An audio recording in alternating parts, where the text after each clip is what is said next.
Welcome to Not Milk Never Milk. Subscribe if you're lactose intolerant. In this video, I will explain how to make circle halwa. First, gather your ingredients. You'll need 1 cup of semolina, 1 cup of sugar, and 1/2 cup of ghee. Also, have 2 cups of water and a pinch of cardamom powder ready. Don't forget some chopped nuts for garnish. Having everything measured out beforehand makes the process much smoother and more enjoyable. Now, let's start cooking the semolina. Heat 1/2 cup of ghee in a heavy-bottomed pan over medium heat. Once the ghee is warm, add 1 cup of semolina. Roast it gently, stirring continuously until it turns a beautiful light golden brown. This usually takes about 8 to 10 minutes. This roasting process is crucial for a rich flavor and perfect texture.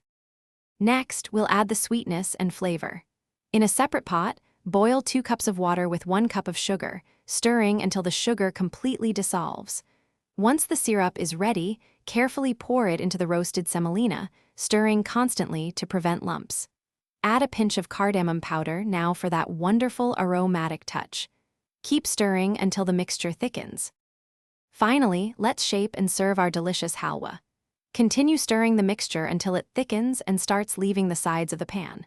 Once it reaches this consistency, transfer the hot halwa to a greased plate or tray. While still warm, use a round cookie cutter or your hands to form small, neat circles. Garnish with your chopped nuts and serve warm for the best experience. Thanks for watching. If this was helpful, leave a like and consider subscribing. See you next time.